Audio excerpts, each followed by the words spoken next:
जी आवाज़ आ रही है आप लोगों को? एक बार कन्फर्म कीजिएगा प्लीज़। आवाज़ और वॉइस दोनों क्लियर है?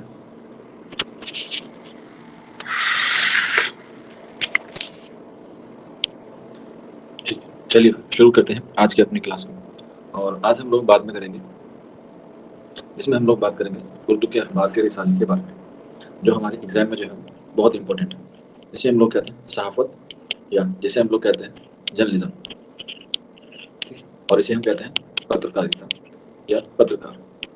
अखबार और रिसाला, जो अखबार होता है वो क्या आता है? रोज़ाना आता है। और जो रिसाला होता है वो हफ्तावारी होता है, या महीने में होता है, या 15 दिन में होता है, या साल में आता है, या 6 महीने में आता है। उसे हम लोग कहते हैं रिसाला। ठीक है? तो चलिए बात करते हैं उर्दू में सबसे पहले सहाफ़त की, कि उर्दू में जो है वो सहाफ़त का आगाज़ कब से शुरू होता है। तो इसका सहाफ़त का आगाज़ शुरू होता है 19वीं सदी में, और 19वीं सदी के पहले हिस्से में इसकी शुरुआत होती है। अगर हम बात करें शुरुआत की, तो ये होती है 1822 में। 1822 में। और 1822 में भी कहाँ से शुरू होती है? वो होती है कलकत्ता से। और कौन करता है? वो करता है मुंशी सदा सुख मुंशी सदा सुख मिर्ज़ापुरी। ये इंसान क्या करता है? सहाफ़त की इब्तिदा करता है उर्दू के हवाले से, मुंशी सदा सुख मिर्ज़ापुरी। और ये जो है वो एक अखबार निकालते हैं जिसका नाम होता है जामे जहानुमा। जामे जहानुमा कब निकाला? ये निकाला 27 मार्च 27 मार्च 1822। और दिन कौन सा था? दिन था बुध का। उसको इन्होंने ये रिसाला निकाला था मुंशी सदासुख मिर्ज़ापुरी ने। और ये कितने सफ़ात का था? तो ये 6 सफ़ात पर मबनी था, यानी कि 6 पेज थे इस अखबार में। इसका नाम था जामे जहानुमा। जामे जहानुमा। और इसमें इनका साथ दिया मुंशी सदासुख मिर्ज़ापुरी के साथ हरिदत्त ने। हरिदत्त ने भी क्या किया? इसका साथ दिया मुंशी सदासुख मिर्ज़ापुरी का। अब ये अखबार कलकत्ता से निकलता था, और कलकत्ता में एक प्रेस थी जिसका नाम था विलियम हू कंस। काफ नून और सीन, विलियम होप कंस। और इस अखबार का जो साइज था वो था 8 गुना 12, वो 8 गुना 11 अखबार का साइज था। 6 सफ़ात पर मुश्तमिल था। 1822 में निकला 27 मार्च को। ठीक है? और इसके सिर्फ 8 एडिशन जो है वो क्या हुए? शाये हुए थे, जो किस में थे? उर्दू में। उसके बाद ये किस ज़बान में निकलना शुरू हो गया? ये निकलना शुरू हो गया फ़ारसी में। ठीक है? फ़ारसी में। और फ़ारसी में कब निकला? फ़ारसी में निकला ये 29 मई 1822 में। ये फ़ारसी में निकलना शुरू हुआ, या कह सकते हैं फ़ारसी ज़बान का इसमें आगाज़ हुआ। 27 मार्च को ये निकला उर्दू में। उसके बाद 8 एडिशन निकले इसके, और उसके बाद 29 मई को ये किस ज़बान में निकलना शुरू हो गया? फ़ारसी ज़बान में निकलना शुरू हो गया। और कुछ साल बाद, यानी कि 23 जून 1828, 23 जून 1828 में ये क्या हो गया? इस अखबार का खात्मा हो गया, यानी कि ये रिसाला बंद हो गया, जो निकाला था कलकत्ता से। क्या निकाला था? कलकत्ता से। तो इस तरीके से हम उर्दू के पहले अखबार की क्या करते हैं? तारीख पढ़ सकते हैं, और इसी से जो है वो सवाल आ सकता है। ठीक है? इसके बाद जो दूसरा अखबार है, और जिसको उर्दू का पहला अखबार होने का शर्फ हासिल है, वो है दहली उर्दू अखबार। दहली उर्दू अखबार, जो कब निकाला था? 23 फरवरी 1837 को ये अखबार निकाला गया, दहली उर्दू अखबार। किसने निकाला? सबको पता है, मौलवी मोहम्मद बाकिर ने, जिसमें इनका साथ दिया पंडित मोतीलाल कश्मीरी ने। पंडित मोतीलाल मोतीलाल कश्मीरी ने क्या किया? इनका साथ दिया। और मौलवी मोहम्मद बाकिर ने क्या करी? इसकी इदारत संभाली।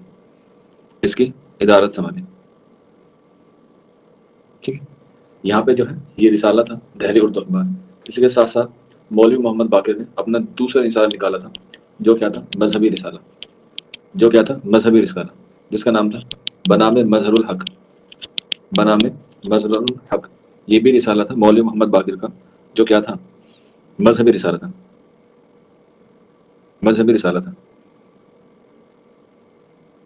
और इसके लिए जो ये रिसाला था दहली उर्दू अखबार, इसके लिए जब प्रेस हुई तो प्रेस को किसने खरीदा था?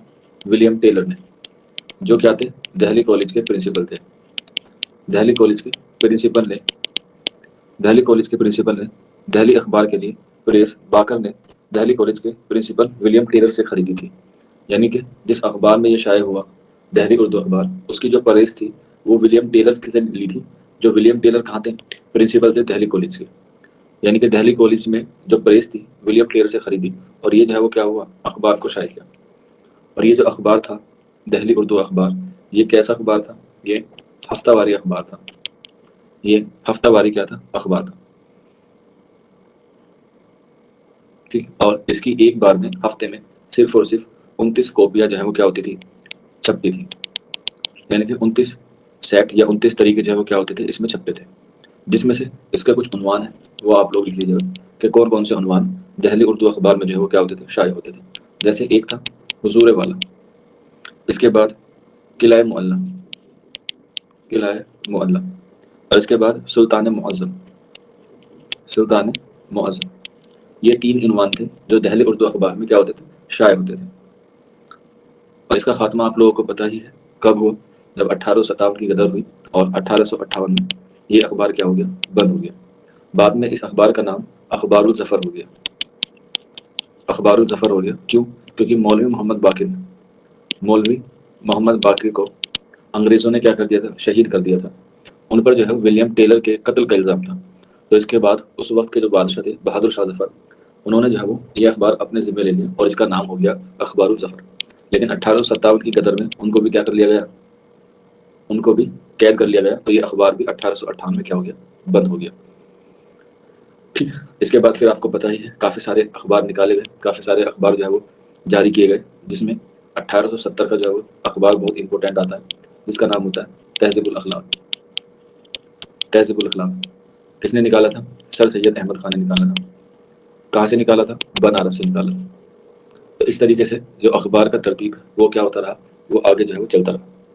इस तरीके से अखबार भी जो क्या है बहुत इंपॉर्टेंट है एग्जाम के हवाले से, और आपसे जो है वो सवाल एग्जाम में पूछे जा सकते हैं कि ये रिसाला किसका है, ये कहाँ से निकलता था। तो इस तरीके से हम 2-3 चीज़ें जो है वो पढ़ेंगे कि कहाँ से निकलता था, क्या नाम था, ये सारी चीज़ें। इसके बाद 1877 में 1877 में अवध पंच, अवध पंच, और ये निकाला किसने? मुंशी सज्जाद हुसैन ने, मुंशी सज्जाद हुसैन ने। और कहाँ से निकाला? लखनऊ से निकाला। अवध पंच मुंशी सज्जाद हुसैन का था, और कहाँ से निकाला? लखनऊ से, 1877 में, 1877। इसके बाद 1886, 1886 में निकाला पेशाए अखबार, पेशाए अखबार। ये भी किसने निकाला? ये भी निकाला मुंशी सज्जाद हुसैन ने, मुंशी सज्जाद हुसैन ने। इसके भी मुदीर कौन थे? मुंशी सज्जाद हुसैन। ठीक है, चलिए इसके बाद बात करते हैं अगले रिसाले की। यहाँ तक आप लोगों ने लिख ली सारे रिसाले। ईयर सबका याद नहीं रखना है, जिसका मैं लिखवाऊँ उसी का याद कर लीजिएगा। बस उसका बानी या उसका मुदीर जो है वो आप लोग ज़रूर याद रख लीजिएगा, क्योंकि एग्जाम में खास तौर पे यही जो है वो आपसे पूछे जाते हैं। ठीक है, चलिए इसके बाद नेक्स्ट लिख लीजिएगा 1903, और वो है उर्दू मुअल्लम, और ये किसका है? हसरत मोहानी का। और ये कहाँ से निकाला था उन्होंने? अलीगढ़ से। हसरत मोहानी का उर्दू मुअल्लम, ये कब निकाला? 1903 में, अलीगढ़ से। इसके बाद 1914 अखबार का नाम है तज़किरा शोरा, तज़किरा शोरा। ये भी किसका है? हसरत मोहानी का, हसरत मोहानी का। तज़किरा शोरा ये भी किसका है? हसरत मोहानी का, 1914 में। इसके बाद नेक्स्ट लिख लीजिएगा हमदर्द, सॉरी हाँ चलो ये लिख लो हमदर्द। ये कब निकला? 1913 में, हमदर्द 1913 में। और ये किसका था? मौलाना मोहम्मद अली जौहर का, मौलाना मोहम्मद अली जौहर का। और स्टार बना के लिख लीजिएगा सबसे पहले, सबसे पहले टाइप, सबसे पहले टाइप होकर छपने वाला अखबार, छपने वाला अखबार। यानी कि जो टाइपिंग से पहली बार छपा था वो यही था हमदर्द, और ये किसका था? मौलाना मोहम्मद अली जौहर का। इसी के अलावा मौलाना मोहम्मद अली जौहर का एक और रिसाला है जो 1911 में हुआ, जिसका नाम है कामरेड, कामरेड। हालांकि ये किस में था? ये अंग्रेजी ज़बान में था, और इसके भी मुदीर कौन थे? मौलाना मोहम्मद अली जौहर। हाँ, इससे पहले हाथ से लिखे जाते थे, मीन्स प्रेस में छपाई होती थी, टाइपिंग नहीं होती थी, हाथ से लिख के फिर उसको क्या करते थे, छपाई होती थी। तो 1911 कॉमरेड, ये एक ऐसा अखबार था, अंग्रेजी अखबार था, जो मौलाना मोहम्मद अली जौहर ने क्या किया था, निकाला था। इसके बाद स्टार बना के लिखिएगा, डबल स्टार, और वह है जमींदार। जमींदार के मुदीर का नाम सबसे पहले आता है मौलाना जफर अली खान। मौलाना जफर अली खान, और ये कहाँ से निकलता था, लाहौर से निकलता था। जमींदार मौलाना जफर अली खान का था, और ये निकलता था लाहौर से। इसके बाद एक और इंपोर्टेंट डबल स्टार बना के लिखिएगा, उसका नाम है निगार। निगार, और ये किसका है, नियाज, नियाज फतेहपुरी का, नियाज फतेहपुरी, और ये कहाँ से निकलता था, लखनऊ से, नियाज फतेहपुरी का। और इसका ईयर भी नोट कर लीजिएगा, इंपॉर्टेंट है, 1922। निगार नियाज फतेहपुरी का है, लखनऊ से निकलता था 1922 में। इसके बाद नेक्स्ट लिख लीजिएगा, मासिर और मायार, ये दोनों ही दोनों किसके हैं, काजी अब्दुल वदूद के हैं, काजी अब्दुल वदूद के। और ये कहाँ से निकलते थे, दोनों के दोनों पटना से, और इम्पोर्टेंट है दोनों, मासिर और मायार, या काजी अब्दुल वदूद के हैं और ये पटना से निकलते थे। इसके बाद नेक्स्ट लिख लीजिएगा, रियाजुल अखबार। रियाजुल अखबार, ये किसका है, रियाज खैराबादी का, रियाज खैराबादी का। रियाजुल अखबार ये है रियाज खैराबादी का। इसके बाद नेक्स्ट लिख लीजिएगा, रियाज खैराबादी के बाद हमदम।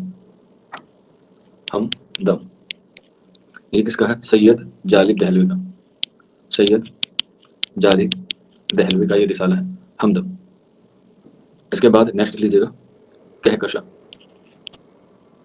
कहकशा, ये है इम्तियाज अली ताज का, इम्तियाज अली ताज का रिसाला है कहकशा। इसके बाद कहकशा के बाद नेक्स्ट लिख लीजिएगा, इमरोज और पाकिस्तानी टाइम, पाकिस्तानी टाइम्स, ये दोनों किसके हैं, ये दोनों हैं फैज़ अहमद फैज़ के, फैज़ अहमद फैज़ के, इमरोज और पाकिस्तानी टाइम्स। इसके बाद नेक्स्ट लिख लीजिएगा, इस्मत तमद्दुन, इस्मत तमद्दुन और सहेली, इस्मत तमद्दुन और सहेली, ये तीनों रिसाले हैं राशिदुल खैरी के, राशिदुल खैरी के ये तीनों रिसाले हैं, इस्मत तमद्दुन और सहेली, ये है राशिदुल खैरी।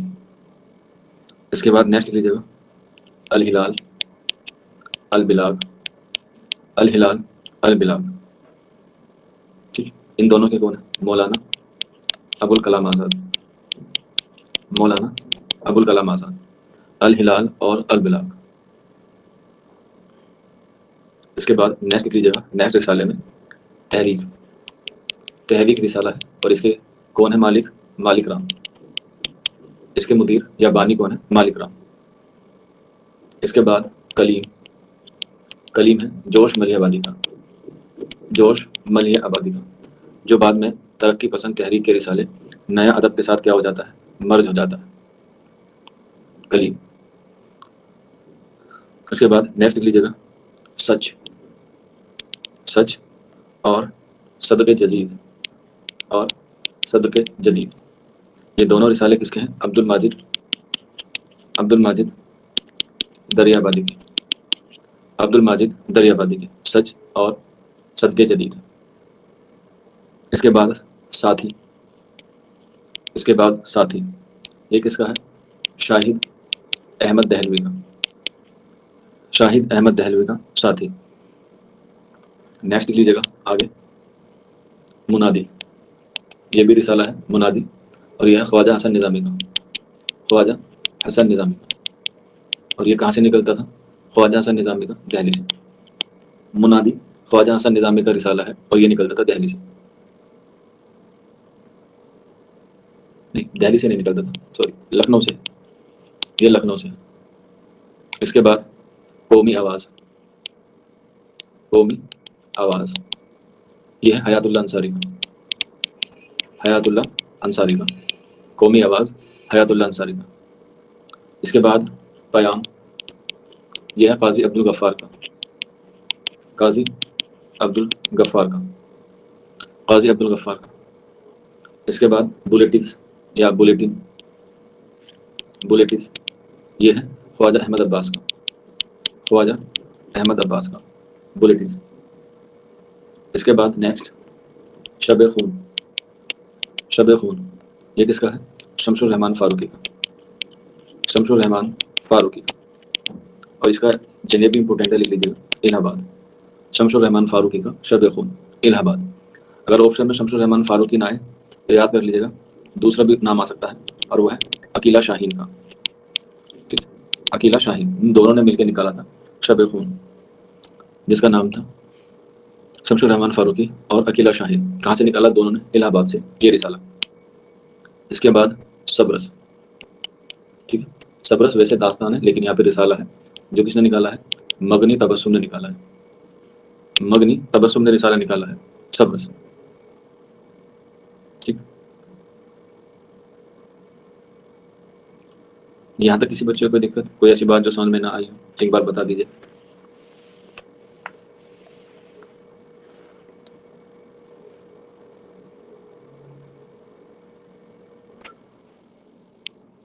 ठीक है, ओके, चलिए इसके बाद नेक्स्ट लिख लीजिएगा फवाइदुन नाज़रीन, फवाइदुन नाज़रीन ये रिसाला था किसका? मास्टर रामचंद्र का, मास्टर रामचंद्र का। इसके अलावा मास्टर रामचंद्र का एक और है जिसका नाम है मोहब्बे हिंद, मोहब्बे हिंद, ये दोनों ही किसके हैं? मास्टर रामचंद्र के रिसाले हैं। इसके बाद रूमान, तो जो रूमानी शायर है उसी का होगा, आंसर हो जाएगा अख्तर शिरानी, अख्तर शिरानी रूमानी शायर है और उनके रिसाले का नाम है रूमान। इसके बाद मुबाहिशा, ये किसका है? वहाब अशरफी का, वहाब अशरफी, वहाब अशरफी। इसके बाद सौगात या सौगात ये है महमूद अयाज, सॉरी मोहम्मद अयाज का, सौगात, सौगात मोहम्मद अयाज का। इसके बाद गुले राना, गुले राना ये रिसाला है और ये है मौलवी करीमुद्दीन का, मौलवी करीमुद्दीन का गुले राना, मौलवी करीमुद्दीन का। इसके बाद हंस, हंस और माधुरी और जमाना, ये तीनों रिसाले किसके हैं? मुंशी प्रेमचंद के, मुंशी प्रेमचंद के। हंस, माधुरी और जमाना तीनों किसके हैं? मुंशी प्रेमचंद के, मुंशी प्रेमचंद के।